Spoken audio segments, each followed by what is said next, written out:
um grande nome, uma agenda lotada, shows, sempre com casa cheia. Mas então, uma notícia repentina chocou fãs ao redor do mundo. André Rieu, o ícone da valsa brilhante, que havia levado milhões à euforia, agora era o centro das atenções por conta de um acontecimento sem precedentes. Todos os olhares estavam voltados para ele, aguardando uma explicação. Ninguém poderia imaginar que, por trás de sua imagem otimista e sorriso familiar, uma história muito maior se desenrolava. Em 2010, André Rieu foi obrigado a interromper toda a sua turnê devido a uma longa crise de tontura causada por uma infecção no ouvido interno. Durante anos, Rieu liderou uma equipe de dezenas de músicos, técnicos e pessoal de logística. A estrutura operacional da orquestra Johann Strauss passou a funcionar como uma empresa global. No auge do seu sucesso, em 2015, Rio de Janeiro se envolveu em um raro incidente administrativo. Durante um concerto com a panlutista Gorga Zamfir, 11 crianças da Romênia foram convidadas ao palco para se apresentarem com a orquestra. As autoridades locais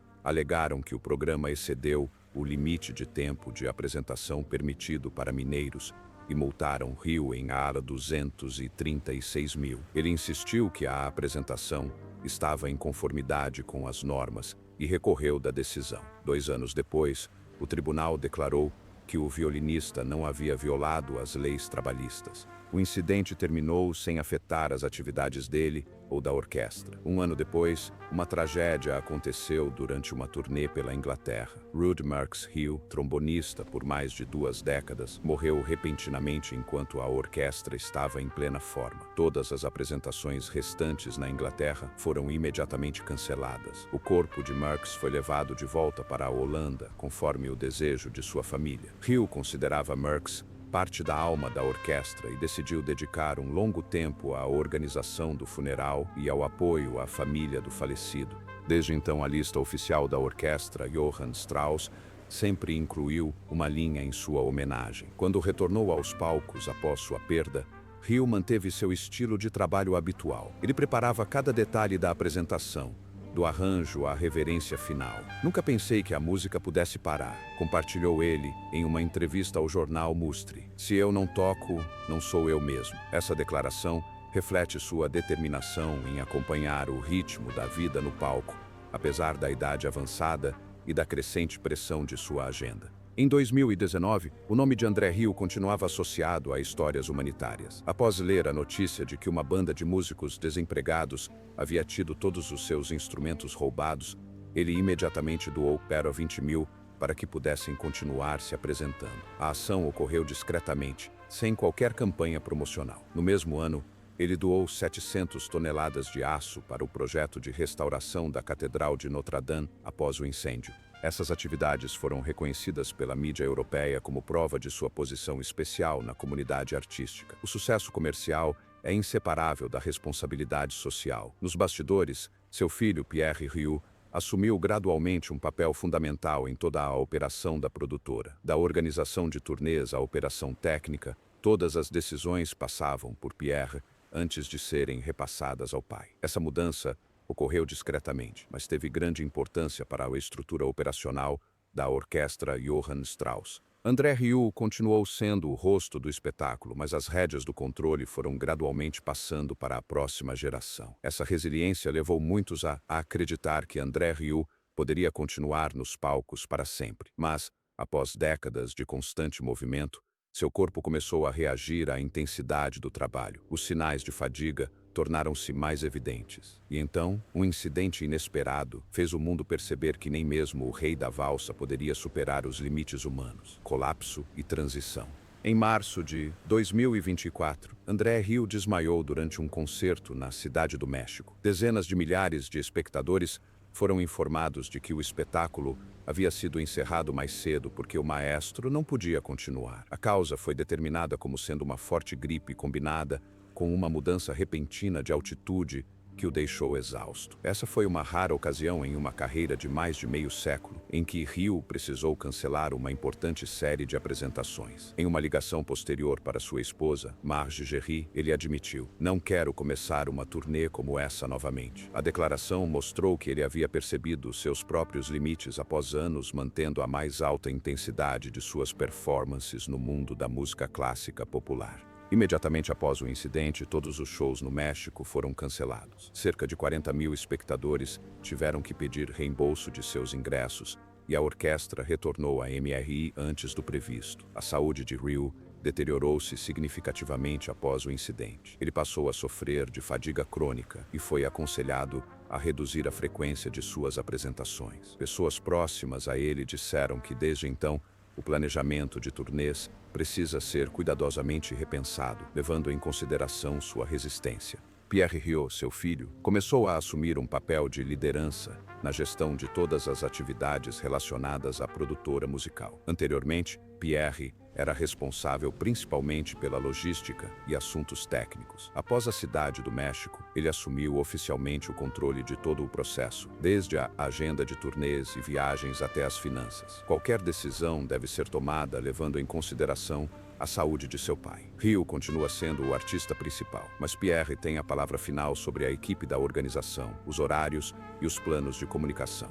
André Ryu concorda com a mudança. Em uma entrevista interna, ele disse simplesmente: "Pierre me conhece melhor do que qualquer outra pessoa na orquestra." As palavras expressam a confiança entre duas gerações no maior império musical privado da Europa. Os músicos da orquestra Johann Strauss veem isso como a transferência de poder mais clara desde a fundação do grupo. A partir de meados de 2024, a estrutura organizacional da Ryu Productions foi reestruturada. As turnês de longa distância, especialmente nas Américas e na Ásia, foram suspensas. O foco mudou para a Europa, principalmente Holanda, Alemanha, Áustria e França. As apresentações foram reduzidas para diminuir o estresse das viagens. Ryu passou a maior parte do tempo ensaiando, gravando e planejando projetos cinematográficos. Entre os projetos pendentes estava o filme The Dream Continues, com previsão de lançamento para o final de 2024. O filme combina shows gravados em ressonância magnética e imagens de bastidores para registrar a jornada final de sua carreira em turnê.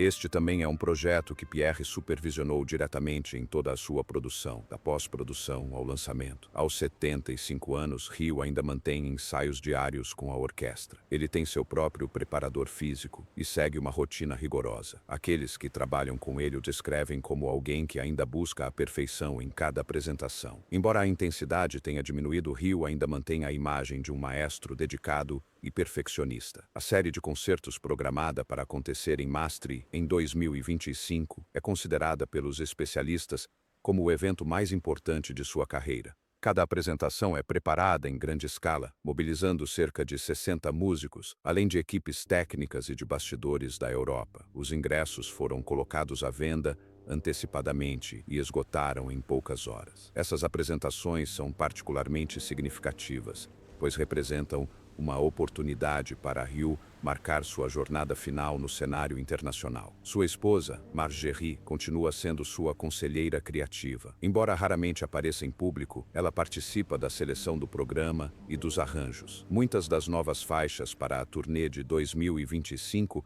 foram compostas por ela e pela equipe de produção sonora. Com a agenda internacional encerrada, Mustra tornou-se o destino central de todos os seus planos. A cidade natal do Rio de Janeiro é também onde ele escolheu encerrar sua trajetória de apresentações internacionais. Sob a direção de Pierre, o modelo de operação da orquestra Johann Strauss passou a ser mais estável, mantendo alguns programas fixos a cada ano, em vez de longas turnês. Essa mudança abre uma nova página na história musical da família Ryu, uma base construída ao longo de 4 décadas. A partir daqui, a jornada remonta aos primeiros anos, quando André Ryu era um jovem músico em Maastricht, iniciando sua trajetória para se tornar o rei da valsa. Em 1978, André Ryu fundou a Orquestra de Salão de Maastricht. Essa foi sua primeira orquestra, composta por alguns músicos locais.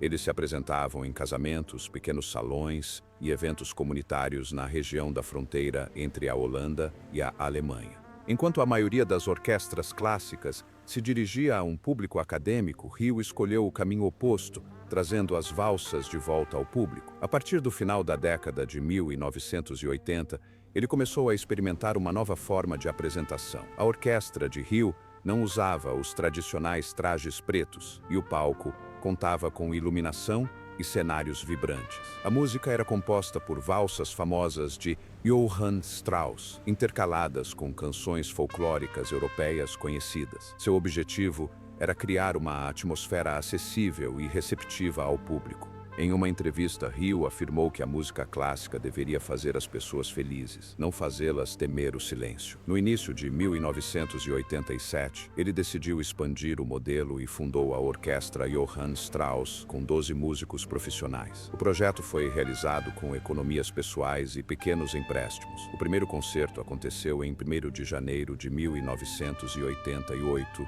no MRI. A nova orquestra rapidamente chamou a atenção graças ao seu estilo de apresentação vibrante e programa de fácil audição. Embora a crítica tenha se mostrado cautelosa, o público a recebeu calorosamente. Nos anos seguintes, a orquestra Johann Strauss fez turnês pela Europa. O próprio Rio assumiu o papel de músico principal e maestro, sendo totalmente responsável pelas finanças, logística e produção. Isso o tornou um dos poucos artistas clássicos da época a operar como uma empresa independente. A orquestra foi se expandindo gradualmente, atraindo músicos da Alemanha, Bélgica e Áustria. O grande momento chegou em 1995, quando Rio foi convidado a se apresentar no intervalo da final da Liga dos Campeões em Viena. Quando a música da Segunda Sinfonia de Walt começou a tocar, dezenas de milhares de espectadores no estádio se juntaram ao coro. A apresentação foi televisionada para mais de 300 milhões de telespectadores em toda a Europa. Foi a primeira vez na história que uma orquestra clássica foi o destaque de um grande evento esportivo. Após a apresentação, as vendas dos discos da Strauss Company aumentaram drasticamente. O álbum, lançado um ano antes, chegou ao topo das paradas holandesas e lá permaneceu por meses. Na Alemanha, o álbum entrou para o top 5 dos discos mais vendidos, um feito inédito para um produto clássico. No total, mais de 3 milhões de cópias foram vendidas em pouco tempo. As lojas de música na Europa registraram um aumento acentuado na demanda pelos discos de Walt. O sucesso se espalhou rapidamente, resultando em uma série de convites para turnês. Rio e sua orquestra receberam contratos para se apresentarem em importantes teatros na Europa e na Austrália. Muitos começaram a chamá-lo de Rei da Valsa. A mídia observou que a orquestra Johann Strauss havia ajudado o público jovem a se reaproximar da música clássica por meio de sua apresentação acessível e envolvente.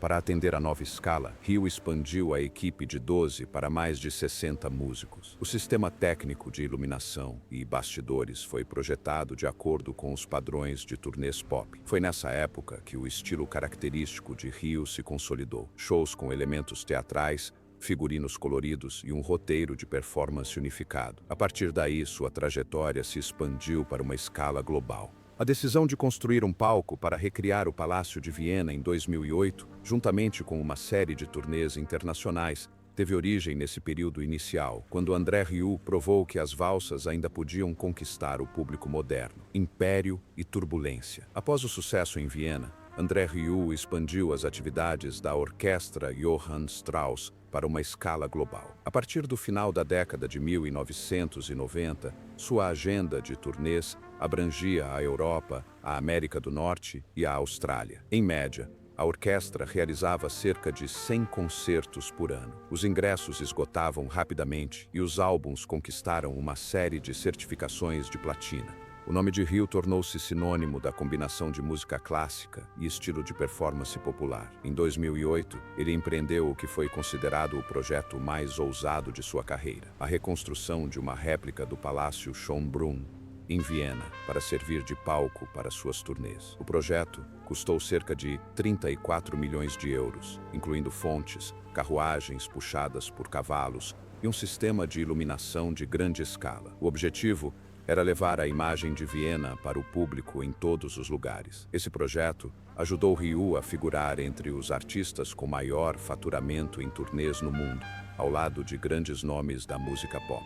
Ao mesmo tempo, a orquestra Johann Strauss havia crescido para mais de 60 músicos e uma equipe de apoio com centenas de pessoas. A gestão tornou-se mais complexa, exigindo uma organização profissional. Pierre Rieu começou a assumir a gestão técnica e a direção de palco. Sua esposa, Margerie Rieu, ficou responsável pelo conteúdo criativo e artístico. Essa estrutura ajudou a manter a estabilidade à medida que a carga de trabalho aumentava rapidamente. Mas o sucesso comercial fez com que a saúde de Rieu começasse a sofrer. Em 2010, ele sofreu uma infecção de ouvido que dificultava ficar em pé por longos períodos. Vários shows foram cancelados e ele precisou tirar alguns meses de folga para se recuperar. "Tive que aprender a ouvir meu corpo", disse Rieu em uma breve entrevista à televisão holandesa. Após seu retorno, ele ajustou sua agenda, reduziu o número de dias de viagem e deu mais controle a Pierre. Esse período também marcou o grande investimento de Rieu em produção de imagem.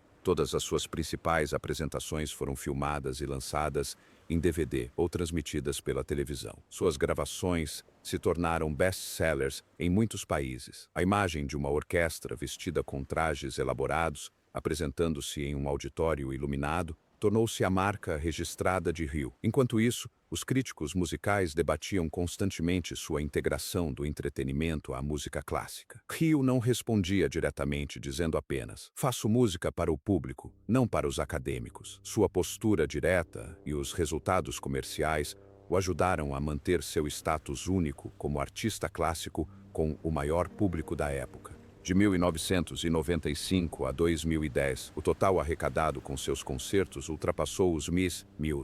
Seus sistemas de gestão, engenharia, produção móvel, palco, transporte e marketing funcionavam como uma empresa profissional. Rieu administrava tudo com um estilo meticuloso e atento aos detalhes. Ele supervisionava cada arranjo e cada novo músico que entrava para a orquestra. Membros antigos contam que ele sempre estava presente em todos os ensaios, mesmo quando cansado ou doente. Essa estrutura preparou o terreno para operações estáveis quando Rieu entrou na casa dos 70 anos, iniciando um período em que trabalho, saúde e família estavam mais interligados do que nunca. A partir daí, sua história retorna ao ponto de partida. Sua infância e anos de formação como músico, a fonte de toda a sua trajetória. Origens e legado. André Rieu nasceu em 1949 em Maastricht, uma cidade tranquila no sul da Holanda. Era o terceiro filho de 6 irmãos. Seu pai, André Rieu, o mais velho, era o maestro da Orquestra Sinfônica de Maastricht e era conhecido por sua rigidez e ênfase na disciplina.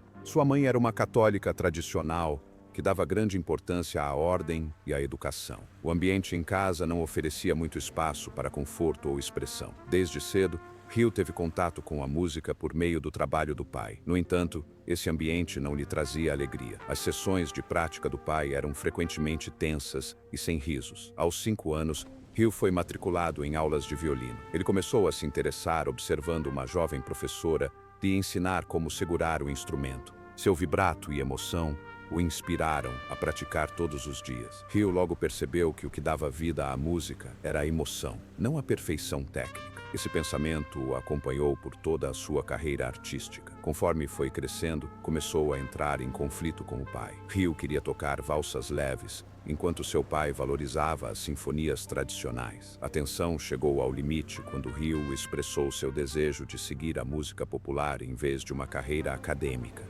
Quando apresentou sua namorada, Margerie, aos pais, a mãe de Rieu se opôs e pediu que ela saísse de casa. Ele se mudou imediatamente e nunca mais voltou. Depois de deixar a família, Rieu começou a trabalhar por conta própria, fazendo pequenos shows locais. Essa decisão foi um ponto de virada, abrindo caminho para uma longa carreira. Por muitos anos depois disso, seus pais não compareceram a nenhum dos concertos do filho. Em 1992, quando seu pai faleceu, Rieu não voltou para o funeral. Ele disse certa vez: "Aprendi que às vezes os sentimentos precisam ser criados por nós mesmos e não podem ser impostos por outros." A rigidez do pai deixou uma marca profunda na maneira como Rieu trabalhava, e ele manteve essa disciplina ao dirigir a orquestra Johann Strauss. Os músicos costumam descrever Rieu como meticuloso, exigente, mas justo. Todos os ensaios começavam na hora marcada e terminavam quando ele considerava que cada detalhe estava correto. Foi essa personalidade que manteve a orquestra em atividade por décadas. Em sua vida pessoal, Marjorie tornou-se sua colaboradora mais próxima. Ela era responsável pela edição, pela composição das letras de muitos arranjos e pela direção criativa. Embora raramente aparecesse em público, seu papel foi decisivo na formação do estilo musical do marido. Seu filho, Pierre, assumiu toda a produção e organização sob a direção da Pierre Ryu. A empresa operava como um sistema independente, coordenando turnês e distribuindo produtos musicais pelo mundo todo. A família Ryu vivia no Castelo Mirage, um edifício do século XV em Maastricht, que compraram e restauraram para se tornar a sede da orquestra e da produtora. O espaço funciona como estúdio de gravação e escritório executivo. Ryu disse certa vez: "Quero música ao meu redor o tempo todo." O castelo foi remodelado em estilo austríaco e veneziano, refletindo a estética dos concertos que ele organiza. Se você se sentiu inspirado com um momento de reflexão ou simplesmente empático com esta história, curta, compartilhe e inscreva-se no nosso canal para que possamos divulgar mais histórias inspiradoras. Não se esqueça de deixar um comentário compartilhando seus sentimentos sobre André Ryu. Gostaríamos muito de ouvir sua opinião.